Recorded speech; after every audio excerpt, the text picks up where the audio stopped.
Hello, welcome to Chapter 5, Section 3, Polynomial Division with Long Division.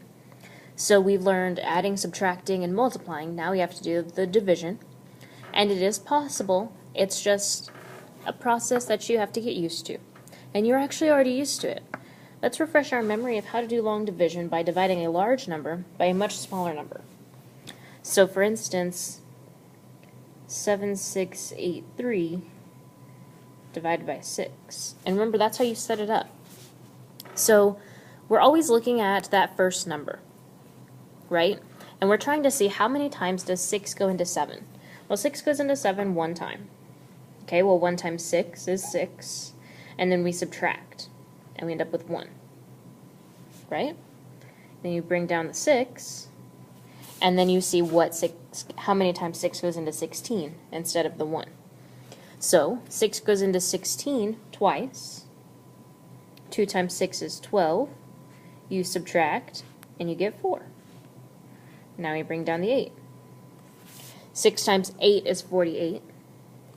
So we get 48 down here. We subtract them, and we get 0. But we still have to bring down the 3. Now when we get the 3, 6 doesn't go into 3. So we would, if there were another number, we would bring that down also and put a 0 here. As it is, we don't have another number to bring down, so our remainder is 3. Then when you write this as a final answer, you have 1280. And then if you're going to write this as a mixed number, which is what you learned a long time ago, you would write it as 3 over 6, because you take your remainder and you put it over the divisor. So, if we were to simplify this, of course, you would make that 1/2. So you'd have 1280 and a half. And that would be your final answer. Well, the way that we divided a large number by a small number, we can divide a large polynomial by a small polynomial. The process is the same. The numbers, and now we have letters, are different. So let's go through that a couple of times. We've got 3 examples here, so we can go through it 3 times. So let's set this up. We have x cubed minus x squared minus 2x plus 8, all divided by x minus 1. So we want to look at these two numbers. We have the x and the x cubed. That's all we're really worried about right now. So there's not a number out front, we just have 1. But how many times does x go into x cubed? So divide them. Well, x cubed divided by x is x squared. And whenever you write your answer, you put it into the like term spot. So because this is a square, that's our square. Then, just like we did up above, right, we had 6 go into 7 one time. So we multiplied 1 times 6 to get the negative 6 on the bottom. Well, here we have to multiply the x squared by the x minus 1. So x squared times negative 1 is negative x squared, and x squared times x is x cubed. But whenever we combine down, we're not adding, we're subtracting. So we need to change the signs here to a negative and a positive. So let's make sure you see that very clearly. That's a positive. Okay, but it wasn't before. Then you combine. So x cubed minus x cubed goes away. You end up with 0. And negative x squared plus x squared also goes away. And you end up with 0. Which is fine. It's not a bad thing. But we need to bring down the negative 2x. So we got 0, and we bring down the negative 2x. Well, how many times does x go into negative 2x?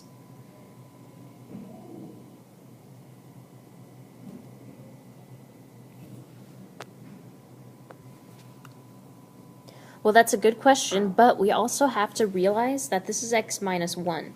So we actually need 2 terms here, so we're going to bring down that 8 as well. Okay, so now how many times does x go into negative 2x? So that's just negative 2 times. So we're not going to end up with an x. We're going to end up with a negative 2, right? And remember, you have to put it over the like term. So now we multiply. We have negative 2 times negative 1 is positive 2. And we have negative 2 times x is negative 2x. But, again, we're not combining right now. We have to change the signs. So that becomes a positive, and that becomes a negative. Then we combine. Well, 8 minus 2 is 6. Negative 2x plus 2x go away, so our remainder is 6. So if we were to write this as our final answer, we would put x squared minus 2 plus 6 over whatever we're dividing by, so x minus 1. And that would be it. Okay, I'm going to go through that process again. So let's look at example B. And we need to set it up. So we're going to have x cubed plus x squared minus 7x plus 2 divided by x squared plus 3x minus 1. Now we need to see how many times x squared goes into x cubed. Well, x squared goes into x cubed once, 1x time, right? Because x times x squared is x cubed. So we're going to write our x, and we're going to put it above the 7x because that's its like term, and then we're going to multiply to see what we get. So x times negative 1 is negative 1x. X times 3x is 3x squared. And x times x squared is x cubed. And we combine, but we have to change the signs. So we have a negative, and a positive. Well, negative 7x plus 6 is negative 6x. I'm sorry, negative 7x plus x is negative 6x. X squared minus 3x squared is negative 2x squared. And x cubed minus x cubed goes away. Let me bring down that 2. So we want to see how many times does x squared go into negative 2x squared. Well, it goes in negative 2 times.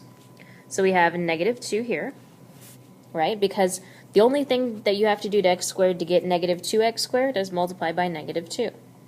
So we do that. We have negative 2 times negative 1 is positive 2. Negative 2 times 3x is negative 6x. And negative 2 times x squared is negative 2x squared. But before we combine, we have to change the sign. Hey, that rhymed. So we add, and we subtract. Well, 2 minus 2 goes away, you get 0. Negative 6x plus 6x goes away, you get 0.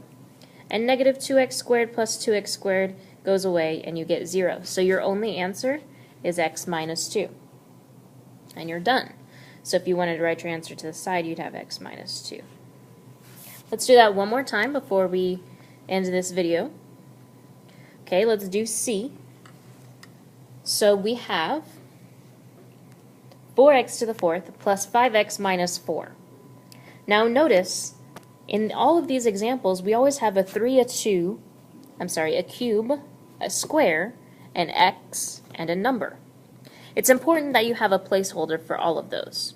If you don't have a placeholder for all of those, you have to put a 0 instead. So that's what we're going to end up doing here, because here we have 4x to the fourth power,